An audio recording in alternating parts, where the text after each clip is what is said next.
नमस्कार दोस्तों। हमें से कई लोग ऐसे होते हैं जो जीवन में अगर थोड़ी सी परेशानी आ जाती है, कुछ कमी या अभाव रह जाता है, तो हम शिकायतों की तरफ बढ़ने लगते हैं और कभी अपने नसीब को तो कभी उस सुपर डिवाइन पावर यानी परमेश्वर को कोसने लगते हैं। लेकिन हम लोग अक्सर इस बात से अनजान रहते हैं कि अगर हम शिकायत करते रहेंगे, कोसते रहेंगे, तो आगे भी जीवन में हमें यही मिलने वाला है और इस तरह कुछ अच्छा होने के बजाय हालात और बिगड़ते चले जाते हैं। आज की वीडियो में मैं कुछ ऐसे ही सरल शक्तिशाली शब्द बताने वाली हूँ जिसे अगर आपने रोज़ बोलना शुरू किया तो आपका समय निश्चित रूप से बदलने लगेगा। तो मैं इन सरल और शक्तिशाली शब्दों को एक कहानी के माध्यम से बताने वाली हूँ, जिसे अगर आपने पूरी अच्छी तरह से समझकर अपने जीवन में प्रयोग करना शुरू किया तो निश्चित है कि आप शिकायतों से दूर हो जाएंगे और आपका जीवन चमत्कारिक रूप से बदलने लगेगा। तो कहानी है एक रेगिस्तान में रहने वाली चिड़िया की, जो बहुत ही ज़्यादा बीमार थी। उसके सारे पंख झड़ गए थे, उसके पास न खाने के लिए कुछ था और न ही रहने के लिए कोई जगह थी, यानी कि वह पूरी तरह से असहाय और दुखी थी। तभी एक दिन एक कबूतर उसके पास से उड़ता हुआ गुजर रहा था। तो उस दुखी बीमार चिड़िया ने कबूतर को रोका और पूछा, तुम कहाँ जा रहे हो? कबूतर ने उत्तर दिया, मैं स्वर्ग जा रहा हूँ। तो बीमार चिड़िया ने कबूतर से कहा, कृपया क्या तुम मुझे यह पता करके बता दोगे कि मेरी पीड़ा कब तक समाप्त हो जाएगी? कबूतर ने कहा, क्यों नहीं, मैं यह जरूर पता करके बताऊंगा। और कबूतर बीमार चिड़िया को एक अच्छे से अलविदा करके वहाँ से चला जाता है। कबूतर स्वर्ग पहुँचता है और प्रवेश द्वार पर खड़े देवदूत के साथ बीमार चिड़िया की पीड़ा का संदेश साझा करता है।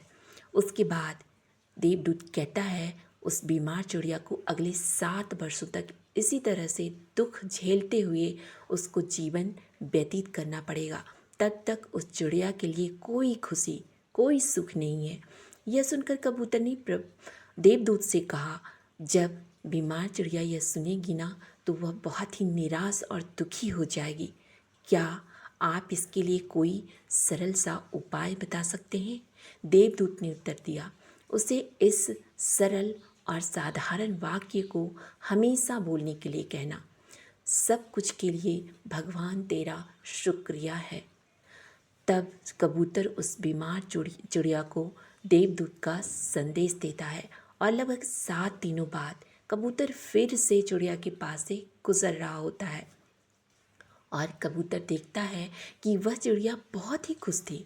उसके शरीर पर नए पंख उग आए थे। एक छोटा सा पौधा रेगिस्तानी इलाके में बड़ा हो रहा था। वहाँ पानी का एक छोटा सा तालाब भी था। चिड़िया खुश होकर, सुखी होकर नाच रही थी। यह सब देखकर कबूतर अचंभित रह गया और उसने सोचा, देवदूत ने तो कहा था कि अगले 7 वर्षों तक इस चिड़िया के लिए कोई सुख, कोई खुशी नहीं है। तो कबूतर इस सवाल को मन में लिए हुए देवदूत से मिलने फिर से स्वर्ग चला जाता है और स्वर्ग जाकर कबूतर ने देवदूत से सवाल पूछा कि आपने तो उस चिड़िया के बारे में कहा था कि उसके जीवन में पूरे 7 साल तक कोई खुशी नहीं है। देवदूत ने उत्तर दिया, हाँ, यह तो बिल्कुल सच है, लेकिन चिड़िया के लिए पूरे 7 साल तक कोई खुशी नहीं थी।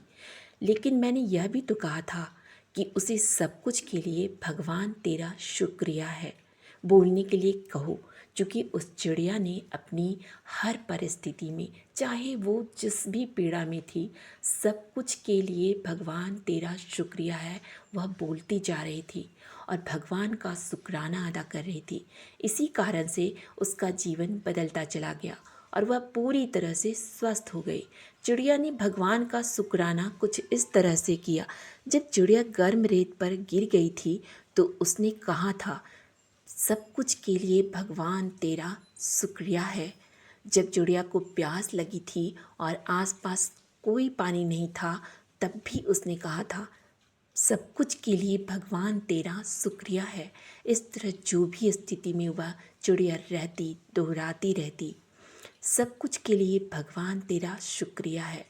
और यह कारण है कि उस बीमार चिड़िया के 7 सालों का दुख 7 दिनों में समाप्त हो जाता है। दोस्तों, इसी तरह से आप भी इन शब्दों को अपने जीवन में अपनाएंगे तो सब कुछ के लिए भगवान तेरा शुक्रिया है।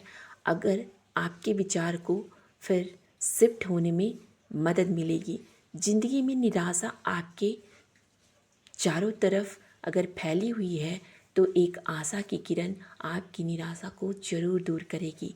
कई बार समस्याएं आपका पीछा नहीं छोड़ती हैं, लेकिन अगर आप उनसे भागोगे तो वह दुगनी गति से आपके पास आएगी। इसलिए भगवान पर विश्वास कीजिए, उन पर अपनी सारी पीड़ा परेशानी ईश्वर का आशीर्वाद समझकर स्वीकार कीजिए, क्योंकि भगवान सब जानते हैं और उन्हें पता होता है कि अगर यह इतनी दर्द के बावजूद मेरा नाम इतने प्यार से ले रहा है तो क्यों ना मैं उसे इस दर्द से मुक्त कर दूं, उसे दर्द रहित जीवन दूं। आगे मैं इन शब्दों को प्रयोग में लाने के लिए कुछ उदाहरण बता रही हूँ जिससे आप आसानी से समझ जाएंगे। जैसे अगर आपको कोई दर्द है तो आप इन शब्दों को प्रयोग में लाइए, आपको अच्छा लगेगा, आपको राहत मिलेगा। यदि आपके संबंधों में कड़वाहट है तो आप इन शब्दों का प्रयोग कीजिए, आपके आपसी संबंध मधुर और अच्छे होने लगेंगे।